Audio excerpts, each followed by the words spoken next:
let's start again. It's Monday, August 7th. I'm sorry. It's so nice to see you here, Jacob. How are you? It's good to have you here. Jacob, you've got a birthday coming up, and I'm looking forward to it. I have something I'd like to do for your birthday. So let's see who's with us this morning. Good morning, Arlene. Hi, Maggie. How are you? Nice to see you here. Oh, my God, the fabulous J-Loy is here. Not J-Lo, but J-Loy. Julia, how are you? I miss you this summer. Did you get that kid of yours off to college yet? Missing all of you. Eunice, good morning. Let's shout out some good mornings. John, Brenda, so nice to see you here. Gerard, good morning.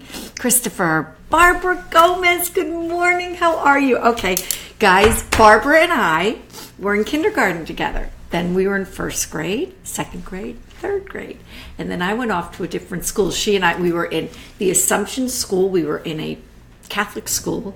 And Barbara, do you remember Sister Marie Therese? Because I do. I still have the bruises. Okay. Anyway, good morning, Raymond. So nice to see everybody here today. Wow, Lori, we're going to get started. I guess when you entice everybody. Yeah, exactly, Jacob. It was 20 years ago I was in kindergarten with Sister Marie Therese. Okay, so, love. Van Gogh in love. What could go wrong? Just about everything. Let's see. Julia, hello. You're an early bird because you got to help Jane. Yes, happy summer. Hello, Jane. Good morning to everyone. Wow, great. The only one we're missing is my mother. But guess who just joined in? Just guess who walked into the room? No other than Tom Estes. Good morning, Tom. Good morning, Jano. Good morning, Ida. Thank you, Barbara, please. Thank you. Okay, so look who we have here. We have Vincent in Love. And it's 1887, and it's Paris, and it's the height of cafe life. And there's this woman, and her name is Agostino Segatore, and she's Italian from Naples, and that should tell you everything you need to know about this story. And this is a portrait of her in her cafe called Le Tambourine, and the cafe is named after a tambourine. And the seats of the cafe, the tables, are shaped in the tambourine, in the shape of a tambourine. And interestingly enough, the tambourine at that time was kind of this Tom, look. Tom, this is my homage to Paris life in the Tambourine Cafe, my cup this morning. Okay, so tambourine is used a lot in painting or at this time to kind of suggest maybe women and dancing, and I'm going to go a step further and say brothels. Yes, brothels, which at that time... Yeah, exactly. Phyllis, where are you? Hi, Phil. Hi, Taro. Hi, Trevor. Carolina Parlato is a terrific artist. She's on the feed today. Welcome. Thank you. Okay, remember, this is a conversation, so please write what you want to in here. Okay. So this woman who opens this cafe, let me read a little bit about it. And I'm reading right from my book today, Van Gogh the Life, which I'll put up if you haven't bought it already, and that's okay. But if you my tagline on this is, if you're interested in absolutely anything in life, read this book because it's so great, and I'll put a link to it. Okay, so this woman Agostino, she was a model. She kind of, as they say, well, as the book says, she kind of bridged this life between modeling and prostitution. We're not sure, or we are sure, but it's kind of a little bit of both. But she arrives in Paris, and she's, I think, about 46 years old. So that's why I did not write that it was necessarily young love in Paris. And she had been, Other artists had done portraits of her, which I will show you. But she captures Van Gogh's attention in such a way. And he'd had already so many failed relationships, unfortunately. But, what can you do? But at this time also, there's two things going on. His obsession with her, because he did become very obsessed about everything in his life. And really that the argument is great artists are obsessed. Well, I think it's my argument. But he becomes obsessed with her and obsessed with color at the same time. Good morning, Leo's. Another great artist on the thread. And I think this is a really beautiful portrait of her in the cafe. And it's really about this. I love it because he puts her right there in the cafe. And I think that that's really a really nice historical document for us to see her in her own space. Here's another image of her, and I wanted to read you. I'm going to read you pieces of this because I printed it out poorly. Segatori, who showcased artists in her establishment, she pitched her establishment as more of a museum and a cafe. And she took real pity on Van Gogh, and she agreed to hang some of his paintings with the other masters on the walls. And she began accepting them as payment, and may have even sent him flowers to suggest future subjects, giving all the proof of commercial viability that he needed. And he was desperate for commercial viability. So I think that getting this attention from her really was very, very important to him. I love this piece, the way he painted her here. I really think. Good morning, Robert. So nice to see you here. Good morning, Stephen, Sebastian, Joseph. Nice to have you here.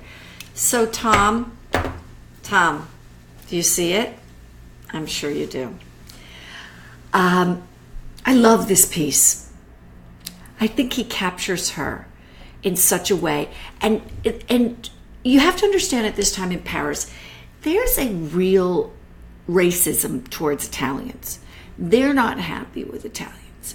And it's interesting that he puts her kind of in this Italian, in this Naples, this traditional garb of Naples, like the traditional Italian woman with the kerchief on her hair and the big shirt and the skirt and such. And yet there's this kind of this notion of the Italians as being greasy and not part of this Parisian whatever. But I love the way he renders her here. Let me read you a little bit more about that. It was probably in his relentless search for models, I'm going to put this up here, that Van Gogh first encountered Agostina. Although too old, about 45, to be active in the trade herself. You know which trade we're talking about. Yeah, Van Gogh Yellow, Maggie, exactly. Agostino knew where to find what Vincent was looking for. Since her teens on the streets of Naples, she had lived on the slippery border between modeling and prostitution. By 1860, her seductive look and voluptuous body had earned her passage to Paris, where she posed for a pantheon of the era's greatest artists.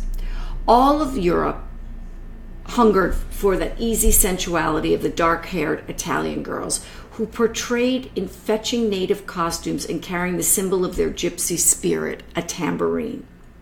Like many former models, Agostino found a sponsor and, in 1885, capitalized on her fading celebrity by opening a cafe called Le Tambourine. By the time Vincent met her in 1886, she had aged into a savvy bohemian signora. Good morning, Ron. Entouraged by a young lover, a thuggish manner, and two blonde Great Danes, she presided over her cafe with authority and imposing charm. Everything in the big establishment on the Boulevard de Clichy, from the tambourine-shaped tables to the waitresses in Italian peasant dress, played out the theme of exotic, erotic allure that made her famous. But the allure was more than just stagecraft. Themed café like Les Tambourines typically did a booming side business in prostitution. In return for providing a safe environment and steady stream of customers, owners took a cup of their servers' after-work servings. Okay, so there's this word that's used a lot at this time, safe. And safe is referring to that it's the safe houses, that it's better to go to a brothel, to have her house of prostitution, her brothel, is a much safer space than to be procuring women just off the street, street prostitutes. So it's kind of this notion that it's okay and that it's actually better and safer for you. Although interestingly enough, both Theo and his brother Vincent end up with syphilis, and Theo dies 6 months after Vincent from complications of syphilis. So Vincent falls hard for her, and unfortunately they have a tumultuous relationship, and it's at this time when he's so taken by her that he really starts painting his flowers. And this basket of pansies was done at the time, and there's speculation that it was for her. And he's really taken by color, and he starts the sunflowers and all of that in this period. So in this period of where he is really obsessed with color, we have all of these artists and people gathering at Les Tambourines, and this he's still finding it very difficult to find women to model for him, because honestly he's not very likable, and they find he's a little creepy. Vincent really took on this notion of the peasant. He really felt the plight but the beauty of the peasant, and thought the greatest thing to be was a peasant. And so he really tried very, very hard to dress like a peasant, but he went so far with it that even the peasants wouldn't hang out with him. They thought he was just this degenerate, this person who just they didn't know what to make of it.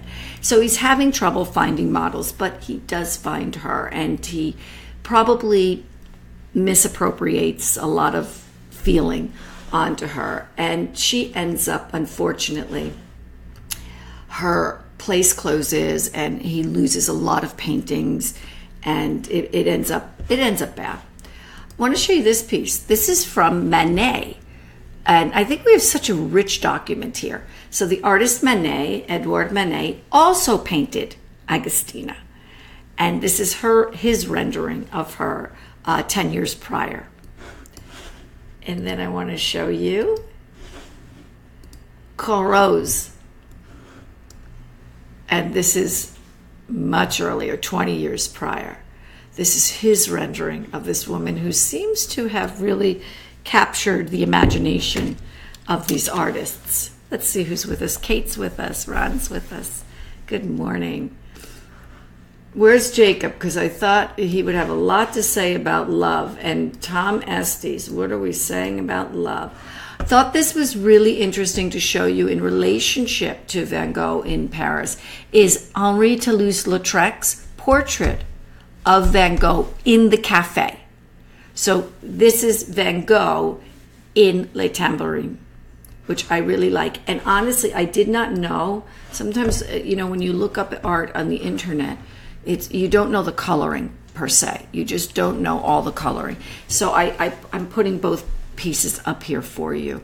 When I was my undergrad program, you really, the notion was to look at art slides and such in black and white, because they had a truer sense about them of shadow and shade. And you didn't just come up with an image, right? We didn't just go onto the internet and boom, there's art, every piece of art you can imagine. There was a lot of research involved, and going and finding images, going to museum libraries, the auction houses and such, and really looking for images and trying to find the best images with the most accurate color, because that changed the story. So I wanted to show you, let's see. So we have Toulouse-Lautrec,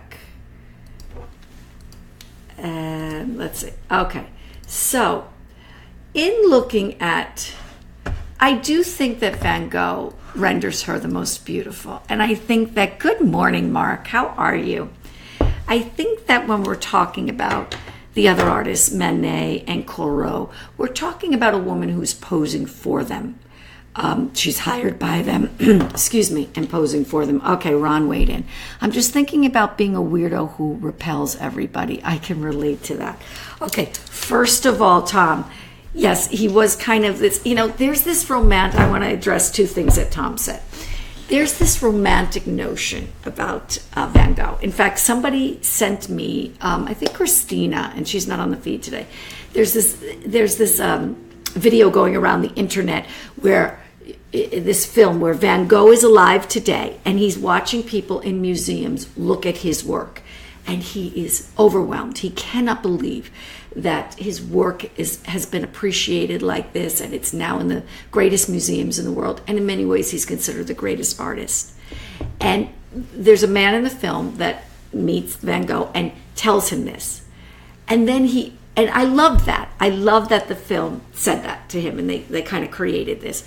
But then they went just a step too far. I'm going to find the film so I can post it to you. Doctor Who, Eunice says, I think so. And then the man says, and in fact, you're one of the greatest people the world has ever seen, or something to that effect, that kind of hyperbole. And honestly, when you read anything about Van Gogh, and especially, again, I love this book, and I'm not being sponsored or paid by the writers, but I just really love this book, and it really is such a truthful account of his life. Van Gogh was anything but charming. He was anything but this kind-hearted man who cared for the poor. All of these stories that we appropriate onto him, it's us. In many ways, we need him to be this kind, loving person, I believe, so that we can like his art even more. And I assure you that there are many artists that are not likable, like people, and there are many that are. But I separate myself from that, from loving their art or from knowing that their art is so important, and just am able to stick with the art, because Van Gogh had serious social issues, and he was very difficult. He gave his family such a hard time. His brother, he wrote beautiful letters to his brother. There's no question that in those letters you see this beautiful person at times, but a lot of that is the language also. He was upper class, educated, he could write beautifully, and also his brother supported him, and he constantly was asking his brother for money, and that put pressure on him. That was a lot of pressure for Theo to be taking care of him, for Theo, but also Theo understood that Vincent truly needed somebody to care for him. And I'm going to do a segment about when he goes into the asylum, but it's a big segment, and I really want to get it right for you, because and again, there's this notion that he's in the asylum and he's unhappy and life is awful for him, but it's when he's in the asylum that he finds a lot of happiness, because he has care around him. He's got a schedule, he's being fed, bathed, taken care of, because he was so marginal. And so, to Tom Estey's point, yes, it was, people didn't want to be around him. The kids on the street are constantly making fun of him. People walk to the other side of the street in order not to kind of have to talk to him or deal with him. He didn't bathe. He was a mess. He didn't shave. He didn't brush his hair, all of that. But Tom, I don't think that you can relate. Honestly, please. So in looking at these images, I do think, thank you, Maggie, it is cool stuff. I do think that he renders her, you can see this kind of beautiful feel that he has for this woman. And you can see the paintings hanging. on the wall in the background, and he does have this feel about her, that, you know, she's this lovely woman with her umbrella, and she just kind of came into this cafe. I don't think that she necessarily looks like the owner here. I don't think that she necessarily looks like the woman who is also running a prostitution ring. But I do think it's such a beautiful portrait of her. And I also, with these pansies, let me find them for you. I just think they're such an unusual choice of the basket of flowers that he gives her. This is a painting that he gives her that hangs on the wall. And and you could see it, the notion is it is for her because it's on the tambourine chair from the cafe. And I just think that they're beautiful flowers, but there's something that's very mature about them. There's something that's very midlife. They're not this young, youthful daisy, rose, you know, whatever. And so I think that also is interesting. So it ended poorly. It ended terribly. It was actually, I have a quote of how it ended. Let me give you a quote of this, or what he said to his brother. For my part, I still continue to have the most impossible and highly unsuitable love affairs, from which, as a rule, I emerge only with shame and disgrace. That is very sad. That is very sad. But at the same time, I think we can all relate. I certainly can. So, yeah. That's been Gogh in Love. That's your Monday pick-me-up. So, thank you for joining again today. Please continue to write on the feed and tell me what you think about all this. I think that it's really, this rich document that we have of his life is amazing. And when you think about him writing something like that to Theo, and this is at a time that his brother is starting, you know, thinking seriously about getting married. And so, yes, that sentiment is so sad that he ends up shamed and disgraced. But at the same time, he's also a little jealous of Theo maybe getting married and moving on and such. And so there's like a little bit of a pity party here. So it's really fascinating, very complex artist, very complex person. And aren't we all? Don't we all have so many facets? And that's what makes it all so great. So thank you for watching on this Monday at the start of a week. And I will be back tomorrow on Tuesday. And I look forward to seeing you then. And I look forward to any comments that you all have on the feed and what we talked about today. Wait, Maggie, I want to see what you have to say. Thank you. I remember seeing the play Vincent. Yeah, that exposed a lot about him as a person. Julia, that was good, but I think I need a slow start. Now, this is good, Julia. Let's get that week started. Okay, everyone. Have a great Monday. I'm looking forward to seeing you guys tomorrow. I'm looking forward to the conversation continuing. Okay, have a great day. Bye-bye.